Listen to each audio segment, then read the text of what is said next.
Good afternoon. I'd like to call to order the agenda review for this, the 22nd day of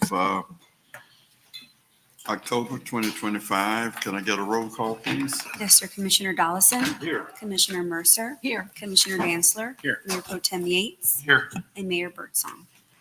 All right, thank you. We will have some presentations, but there are two for the agenda review on the update on Willowbrooks.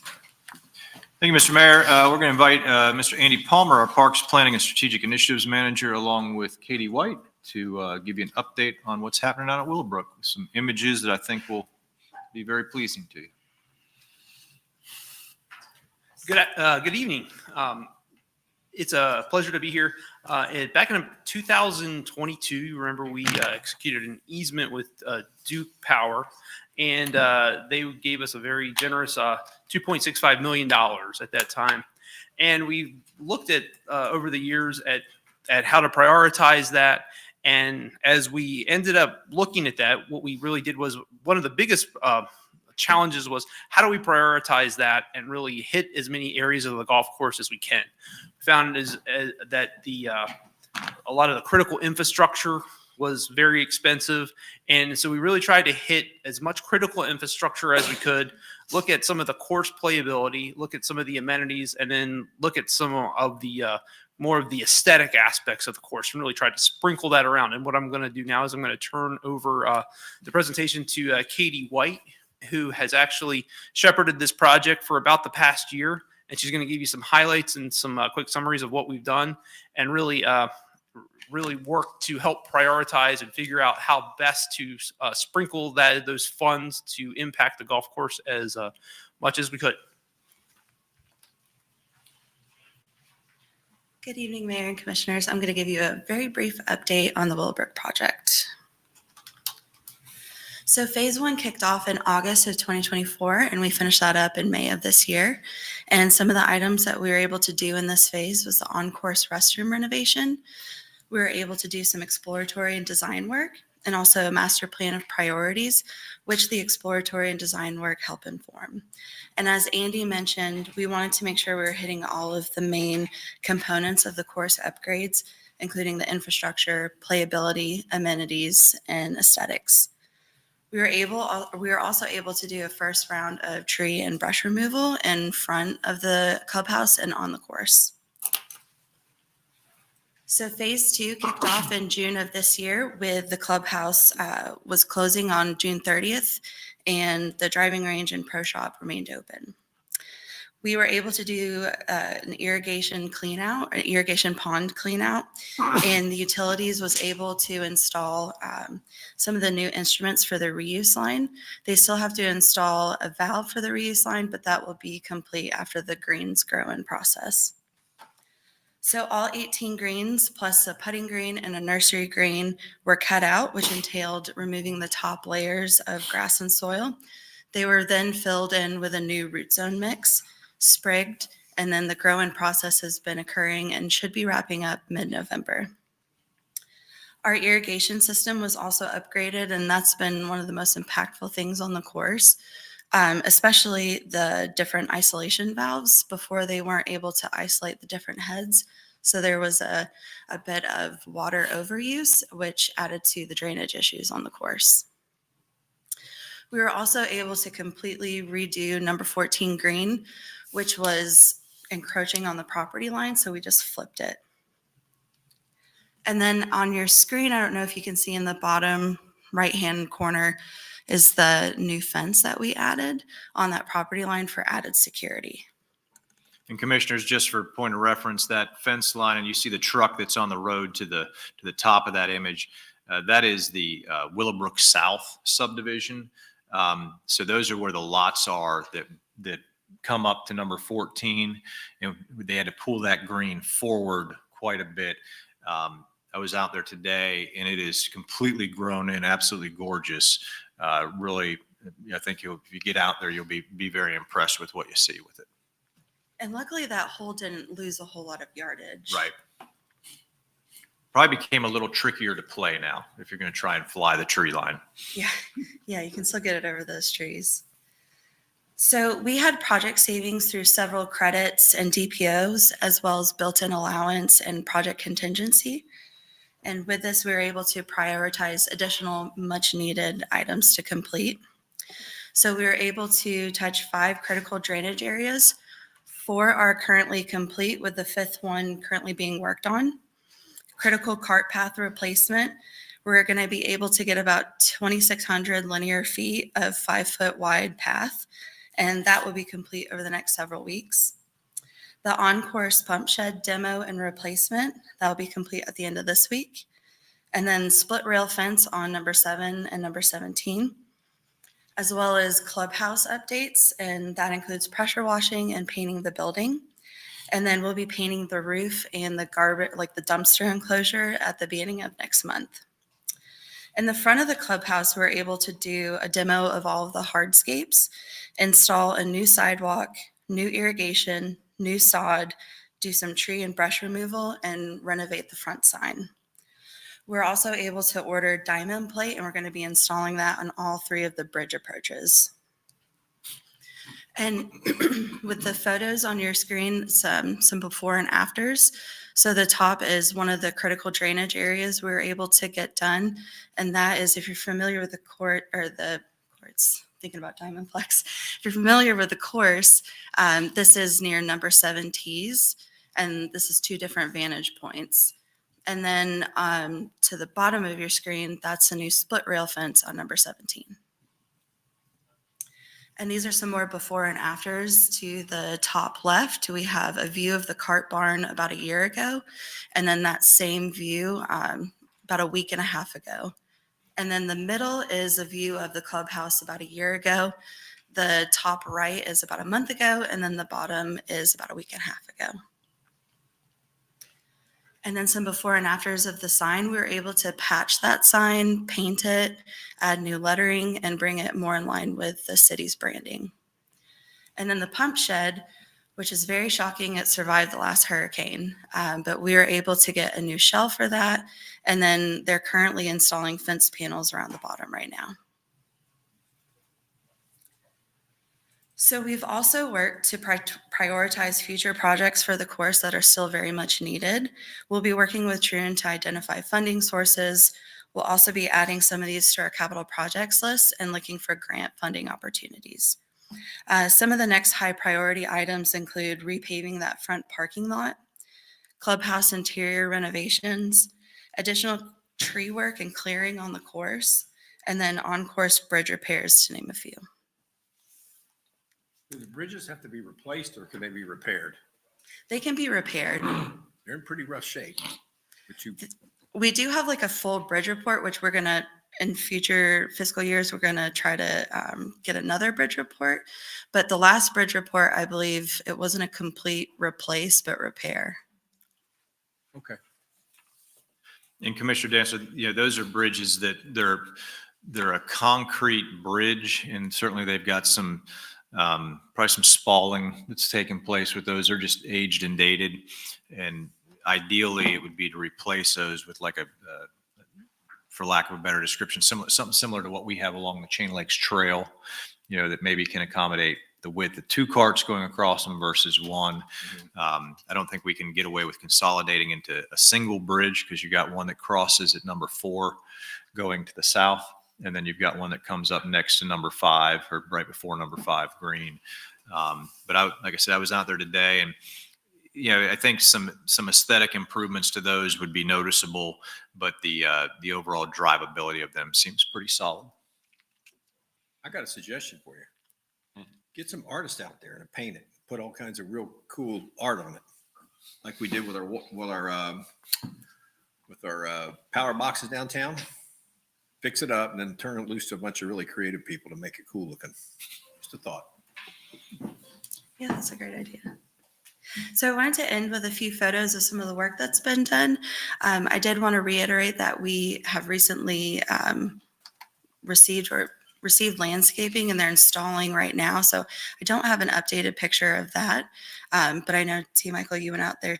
That landscape today. is in as of today. Yeah. In those dirt areas, you see, that's the front of the building coming from the parking lot. It looks phenomenal. And then Just wanted to end with a photo of number 14 because I think it's the best looking green out there. And I also wanted to mention we're anticipating opening the course back up fully mid-November on the new greens. And we've been discussing a ribbon cutting or sort of like a celebratory first putt beginning of January, but we'll keep you posted on that. So again, commissioners, like I said, I had the opportunity to go out today and the, some of the greens, I guess it's the back nine. We got about a 3-week jump on the back nine, and those are grown in. And number 14, this picture is probably a few weeks old. It is as lush and as green as you can imagine. Just needs to be, continually cut to get it to the right speed. It's probably, for those of you that are golfers, it's probably running about an 8 right now. And they'll continue to work that. The greens on the front nine were heavily top dressed probably within the past few days. Again, trying to cover those with sand and get them to kind of fill in any little cracks and crevices there, but look really attractive. Team's doing a good job. The trees, the undergrowth on a lot of those trees has been removed. You can see into the course, a lot of the old junk trees that had been damaged in hurricanes removed. There's still some stumps that they're working with our tree contractor to have removed, but I think it's going to be, a more enjoyable experience. Certainly when you get on the green, it'll be a much improved experience, but just the aesthetics of the course, I think will be quite noticeable when we can get you out there. Okay, Sorry, I got a couple questions. go ahead. You mentioned 8 speed right now. What is our ultimate goal going forward? 17? No. I asked Joe that question, and it's probably, I'm going to say like an 11, 12, somewhere in there. We try and set that course playability wise to the clientele that we serve. It's a very forgiving course. I will tell you on this hole, if you've played Willowbrook, a lot of people, like I said, try and carry that tree forest that's in the upper left there. You could do that pretty easily, I would say. The way the course was laid out before, you got to have a really high shot to drop it onto this green now. But when they redid the greens, Mayor Pro Tem, they certainly added a lot of undulation to them. So it's not a tabletop green at all. A lot of these have a lot of movement on them that I think is going to add some challenge to it. From a standpoint of once we do open it back up, taking care of the course and encouraging those that are playing the course to take care of it, is there a marketing campaign specifically that we could target the participant? Like, don't forget to repair your ball marks, put sand in your divots. If golfers aren't constantly reminded of that, then they don't do it. And then ultimately that kind of throws some of this money away, Right. because you can't keep things as nice as they should be. I'm sure we can work with Troon and their team to make sure that there's some education about proper golf etiquette. The staff that's out there, is it a dedicated maintenance staff, or is it we share it with other? To the best of my, like Ray Perez, who oversees, he's the course superintendent. He's been there for a number of years now. I don't know that they're doing any rotation of staff to other courses. At one time, the Troon team, under one of their former names, also oversaw maintenance and operations at Country Club of Winter Haven. That's no longer the case. And they would borrow staff or lend staff on an as-needed basis. But to the best of my knowledge, our staff that is there is permanently assigned to that facility. And last question, the 2,600 linear feet, about what percentage of cart path does that cover? That's about 20% of it. It's the really problem areas with the big cracks, and I know you're familiar with the course, so near 16 hole, as you're going to 17, those areas. Like number 1 going on the left Yep, side. one. under the Yep. trees. We drove the whole cart path and marked off every place that really needed replacing. And today, Mayor Pro Tem, when I was out there, the contractor had already removed a number of sections. So, some of that's going to be the old concrete. Some of it will be the new surfacing. They're putting millings down, compacted millings to create a pretty smooth transition through there. Most of everything on the front 9, they were already pulling those bad sections, and from what I understand, we'll be moving to the back 9 here in the next few days. Katie's right. 16 green to 17 tee box is bad. 17 fairway leading up to that green is horrible. So I fully expect that that's one of the sections that gets ripped out and replaced. Thank you. I'm sorry. You go ahead, Tracy. Would you refresh my memory? Do we use reclaimed water? We do. So we have a holding pond I thought you. out there. That pond has been redone, lined. All the irrigation is feeding off of that. We work closely with the water department as to the optimal time to fill that, and so it doesn't impact other operations. The clubhouse, was it interior? Was anything done to it at all? I don't believe so. Not yet.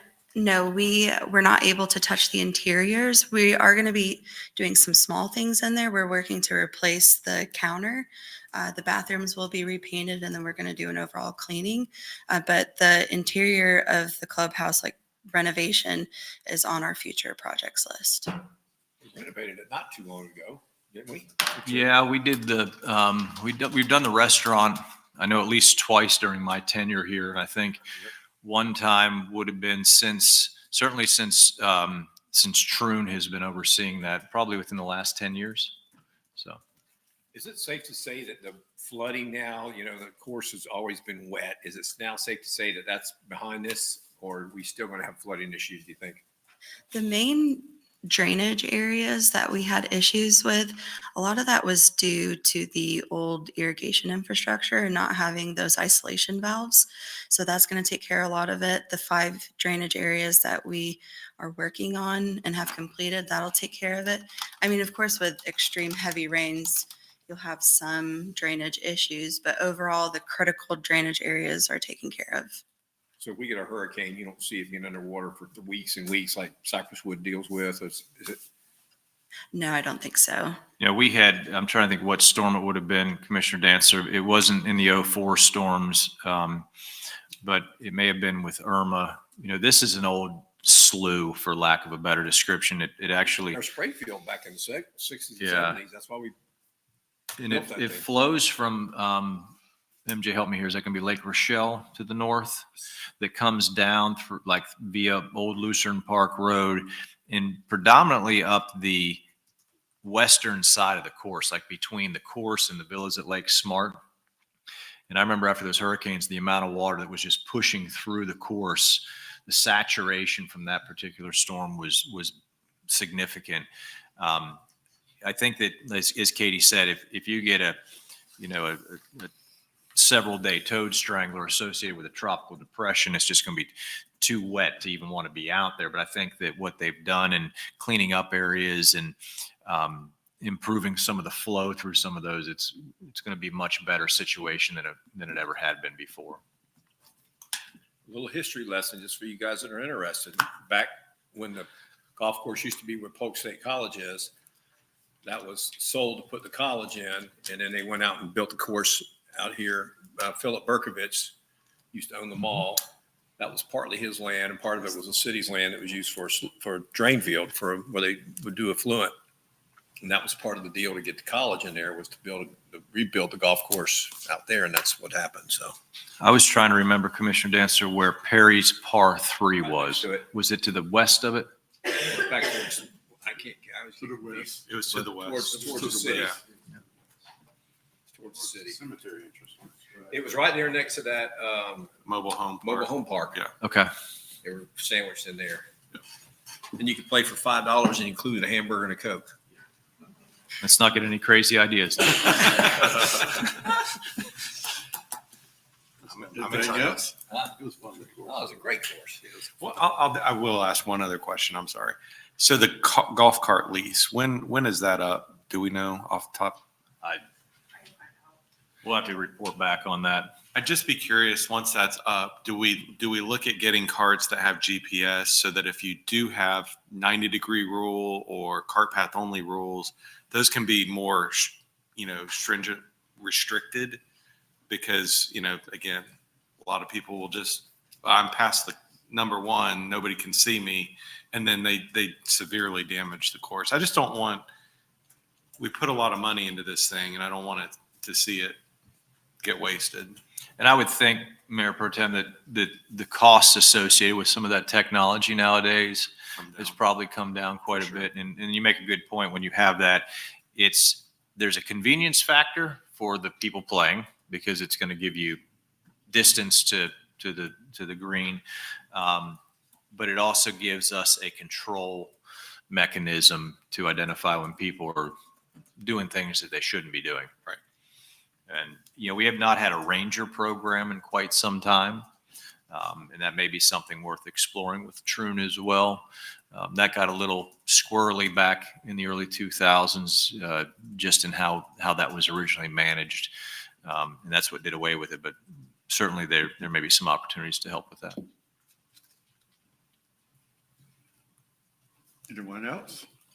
All right, thank you. Thank you, Katie.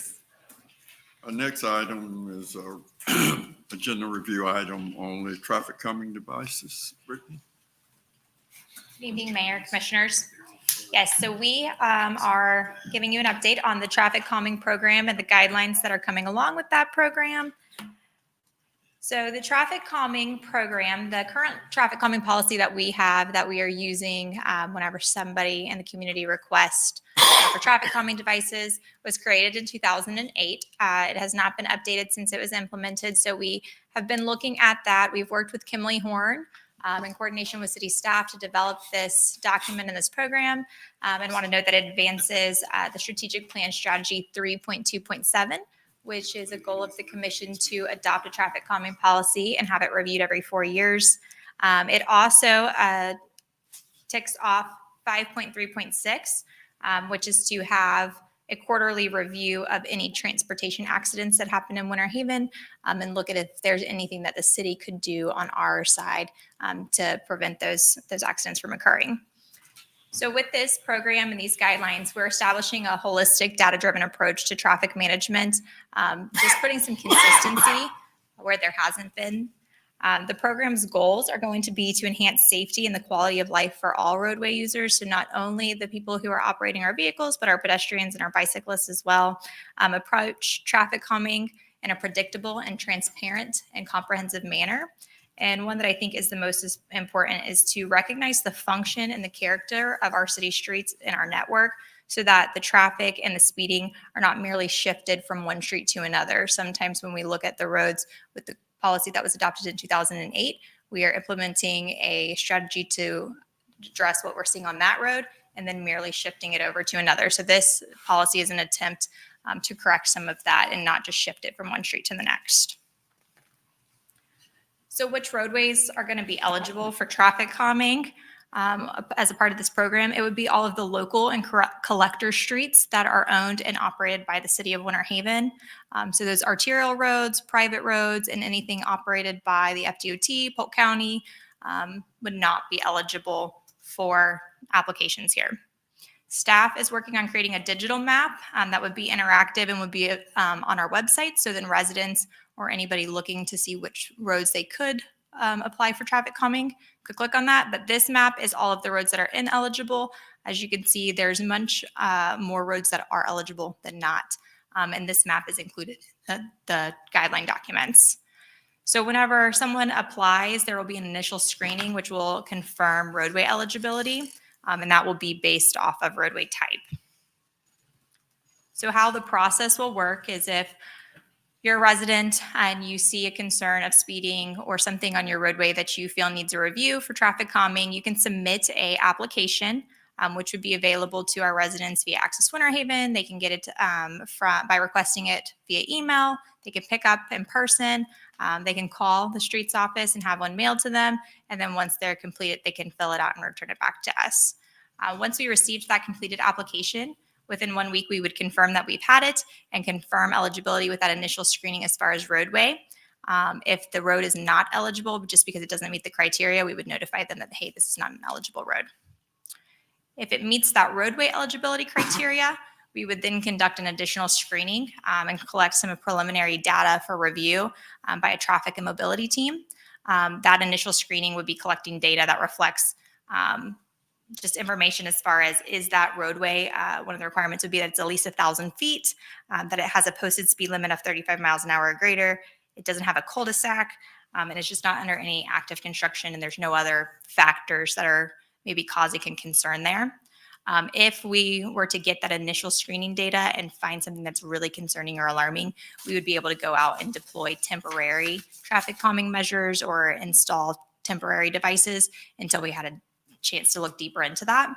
That initial data collection for the preliminary data that would be taken to the team to review would be collected through some of the platforms that we utilize, like StreetLight Data or Urban SDK, which is giving us a lot of volume and speed data. So if an application did not meet the eligibility criteria following that initial preliminary review, we would also notify the applicant then with an explanation of why theirs didn't meet. And that could be, it doesn't meet the volume criteria, it doesn't meet some of the speed warrants, it's just not meeting enough of the criteria to continue to move forward and be eligible for a traffic calming device. So then the applications that are meeting all of those requirements would then move forward for a review by a transportation and mobility team, which we would be establishing. And that team would be a group of people from all of the different departments. It would be cross-departmental and would be chaired by Public Works. There would be representation from all of our departments: Public Works, the Police Department, Fire Department, Economic Opportunity and Community Investment, Parks and Recreation, as well as Human Resources, since they handle our risk management. That also has an option if we would need to have another team member present for various reasons, we could bring them in at the Public Works Director's discretion. So that team's responsibility would be to review all of the applications that are coming in and then recommend a tiered measure to be implemented if there was a warrant that was needed. They can also monitor the installation of any of the traffic calming that we decide to do, and then come back and evaluate how that is actually working and affecting the corridor. The team would also be evaluating any of the crash data that is happening within Winter Haven, whether that's vehicular or pedestrian or bicyclist, and just working to determine what were the factors that went into those accidents, and then looking for ways that we could improve safety overall. And the plan would be for that team to meet monthly if there are accidents and applications to review. And so our goal would be monthly, but I believe that the plan requires at least once every other month. So after the transportation mobility team reviews the application and makes a determination of what probably needs to happen, we would notify the applicant if their roadway meets the warrants for implementation of a traffic calming measure. If it does, they would be notified so they know what we are going to be doing. Is it tier 1, tier 2, 3, 4? And we'll get into kind of what those mean. But tier 3s and tier 4 would need additional community input because those would be roadway modifications. And we would want to make sure that that's kind of consistent with everybody and everybody's in agreement that that's needed there. If it does meet the warrants, the transportation team would develop a traffic calming plan, and it would include things like a summary of the problem, any of the data that we gathered and the analysis that we did, a map of the impacted area, what we were proposing as far as traffic calming, and then a plan for implementation overall. So as far as what measures we would take, this document also outlines a number of measures. The document that was put together in 2008 really speaks to only speed humps. And so that document, we currently have 81 speed humps in Winter Haven installed. And that's really kind of shifting problems from one street to another. So this has a multi-layer approach. It gives us the opportunity to do awareness and education. Tier 2 would be enforcement and regulation. Tier 3 would be actual physical modifications, which include things like speed humps or chicanes. And then tier 4 would be major roadway modifications that would include design and construction, such as traffic circles or roundabouts, raised intersections similar to what we have on Avenue D, things like the road diet. Those also would come with various levels of cost. And so those would have to be planned for implementation over time and then temporary measures evaluated. So if there's a problem today with speeding, we wouldn't want to just put a pause on it and say, hey, we're working on a design and a construction in future years. We would address that temporarily today and then continue to move forward with a design plan if we were to recommend one of the major Tier 4 modifications. So implementation and construction could just vary just due to budget and cost. Like I said, Tier 1 and 2 would be implemented very quickly, and then Tier 3 and 4, some of that may take design depending on what's selected. Once those are implemented, though, there would be another analysis or study done of the area to verify, is that actually working? Have we calmed traffic effectively? Have we created another problem near or around that area? And then we would be able to go back and determine if any additional adjustments needed to be made. So overall, that is how this plan would work. There's a little bit more meat in the potatoes into the actual whole document that gets into some very technical aspects, but that's a very high level overview of what the plan and the program would look like. Questions? So just more comment, I guess, maybe followed by a question. And so I understand, the city will consider roadways that are owned by the city and maintained by the city.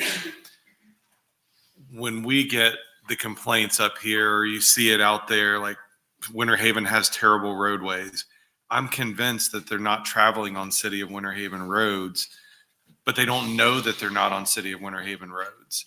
So we still get, the stigma of, why aren't you doing anything for our roads?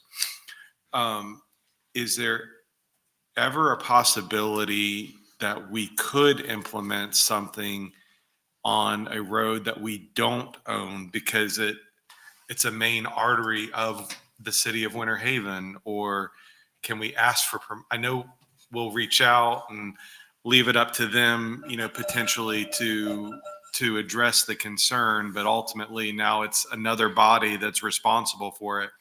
And the frustration I think that comes from the citizens is just handle it. And so we're kind of stuck because we can't just handle it. So just for whatever that's worth. So again, when we look at traffic calming, and I don't know the county's traffic calming plan intimately, and I don't know if Ms. Hart does, but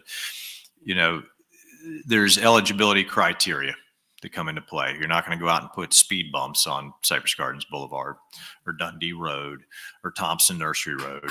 Those, when we look at it, it's, as she said, it's local roads and those that are at least 1,000 feet in length and have a posted speed limit of 35 miles per hour or less. So that we're looking at those and measuring our eligibility for that. And I would assume, and that's a bad word to use, but that the county and most other jurisdictions that have a traffic calming plan are probably following a similar criteria. May also be looking at a certain number of average vehicle trips on that road. When we get those, when you all receive them and forward them to me, or those residents reach out to me, I can tell you what we do with them is we reach directly out to our counterpart at Polk County and copy that resident on it because it's their roadway to handle. And for us to assume responsibility for an improvement to a county road, we assume a certain level of liability with that, and certainly a significant cost in some cases. Jay Jarvis and his team, I'm proud to say, when I've had to send those to them about somebody with a traffic concern, and that could be not just a speed, it could be a visibility triangle, it could be potholes, it could be a number of things. They have been quick to respond back. And I think that process has helped identify or educate our residents on, okay, this is a county road and we're going to put you in contact with the right people and we're going to hold your hand to get you there. So I think there is good coordination there. It is difficult to know, what road am I on? Is it a private road? Is it a county road? Is it a city road? We have some little tricks of the trade. It's kind of like, am I a city resident or a non-city resident? Well, we always ask, what color is your garbage can? You got a road question. What shape is the sign pole? Is it round? It's probably a county. If it's a U channel, it's probably ours. Is the lettering white on a green background? It's probably a public road. If it's a green or a different color on a white background, it's probably a private road. We try and use those little tricks of the trade to identify some of that. But Yeah, we'll do everything we can to put them in the right place without assuming responsibility for someone else's roads. Yeah, and I think I definitely get speed humps and physical structure, but sometimes it's just putting a speed checker thing out there. Maybe that's all. So that's all I was kind of alluding to, but that's what we deal with up here. And that's fine. It's just, We get them too. We get. No, and I think like T said, we do refer them to the counterparts. In the county's structure, while it's slightly different than ours, it is following some of the same things. They have some of that tier 1 and tier 2, and then tier 3. There's an application process. It goes in for a review before a board, and then they determine does it meet the warrants. And then they have, I believe it is 2 meetings that the public can come and listen to and speak at, whether they're for or against, where ours will be slightly different. There's a signature process. But the county does have something like that where they can come out and just put a radar for tracking, and they do that in some areas. But we do defer those over to the county because they'll be responsible for the maintenance overall. sounds like another social media initiative. What road am I on? I don't know. I'll leave that up to Katrina. Anyone else? I have a question. With the traffic calming devices, during the course of a year, do we budget for that? Where would that be? It's in our roadway supplies and materials, because you can't really predict where those may be. But as we're doing asphalt patches and other, routine So maintenance. it's in that general category. Yes. The other thing is, at the beginning of your presentation, you were saying about making some assessment of roads as it relates to candidates. So there's Or did I miss that? No, sir. So there's an eligible roadways. There will be the local and collector streets that are owned by the city, and then the non-eligibles will be the arterials. We're going to be creating a map that will allow, if you are living on, let's say you live off of First Street, and that's the one that you're concerned needs to have traffic calming, you'd be able to click on First Street on the Okay, map, for and it would residents. say Yeah. if it's eligible or not eligible. So you already know which ones can or cannot be submitted for. Okay. And you did say at the end of the presentation that there are different types of traffic calming devices. And sometimes you all would implement those based on calls. So it depends on kind of what the volume and the speed are that are going through that roadway. And so there are some that there's going to be a significant speeding concern, and you really need to make physical modifications just because there's such a high traffic volume that you're trying to control. Speed humps for a large number, let's say 10,000 vehicles traveling a day, probably doesn't make a ton of sense. Whereas you can do physical modifications, you can make a chicane in the road, or you can kind of slim those travel lanes and narrow it down. A great example of where we did that was South Lake Silver Drive. There's a lot of traffic calming that was done when we redid that road. We really narrowed those lane widths. We put some curbing in the middle to kind of create some friction, and that served as traffic calming. And so those are the type of things where it wouldn't necessarily make sense to put a speed bump there, but we can do some other modifications. Yeah, and you did it on Lake Howard too with the speed signs. I'll tell you, Mayor, if I can real quick, one of the things that stood out to me most recently, and this is probably one of the lowest cost, but it is impactful. If you've driven Lake Elbert Drive since we've redone that, you have 2 raised crossings within that. But along those travel lanes, there's now a traffic control marking in the roadway that visually those types of things also cause people to slow down. And we were just talking recently about skip patterns and some other things that can be painted that give a visual cue. When you see those things coming at you real quick, it causes you to slow down. Okay. All right. Thank you. Thank you, Brittany. Thank you, sir. All right. Then we don't have no developments of note. Then we have the minutes. And then comments from the audience, no second readings. And then we have 5 consent agenda items. Mr. Mayor, I'll be pleased to go through these rather quickly for you all this evening. All right. So the first item is for an appointee to the Winter Haven Firefighters Pension Board of Trustees. And so that is a 5-member board. 2 of those members must be city residents that are appointed by you all as the city commissioners. 2 of them must be full-time firefighters who are selected by a majority of the active firefighters on the plan. And then that 5th member is chosen by a majority of the first 4 members. All of them serve a 4-year window or term. We've had a resignation of Trustee Creedy Windemaker. He was a city-appointed resident seat, and we did receive 1 application from Casey Clark to be appointed, and that would be an appointment that we would recommend the commission entertain. All right.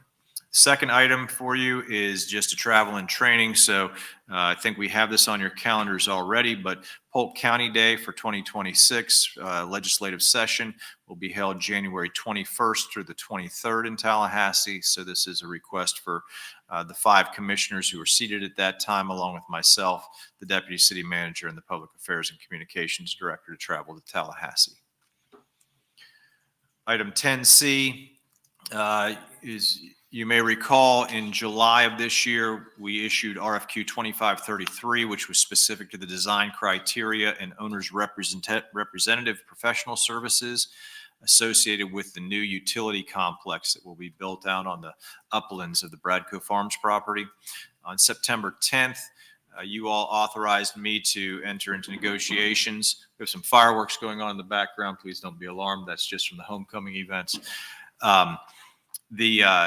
So to negotiate a contract with Dewberry Engineers, and so we are presenting that agreement along with scope of work for tasks 1 and 2. Task 1 is to create the design criteria package, which is a required element you have to have in order to advertise for a design build.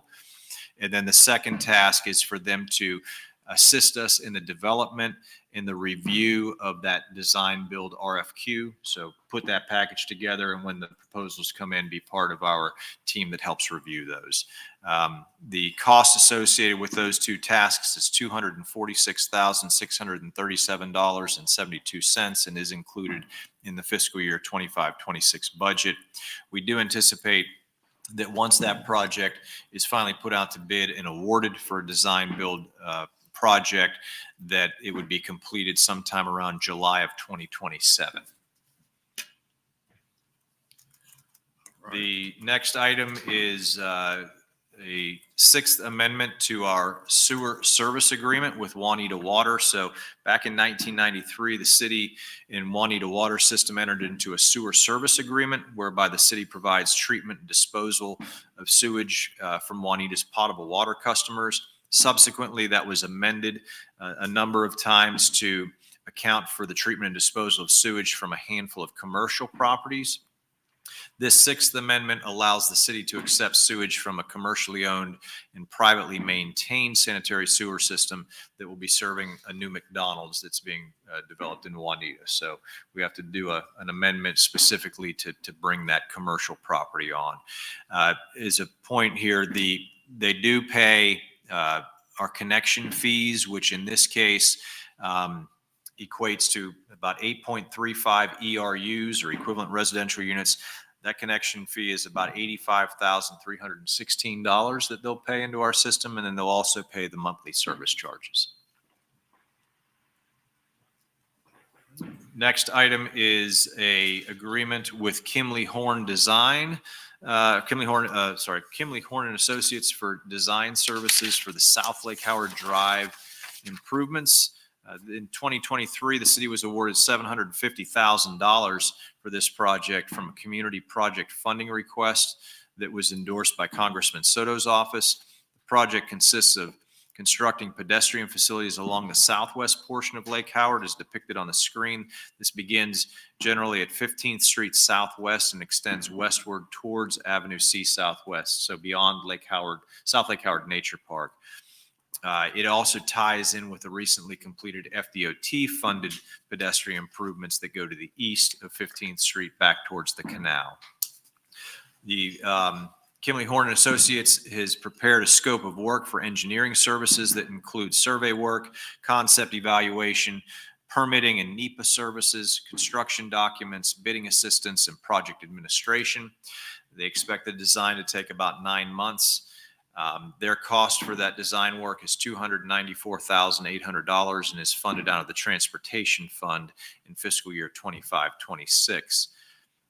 This does address two of our objectives within the strategic plan and certainly adds a significant link in our efforts to get a sidewalk or pedestrian connection all the way around Lake Howard.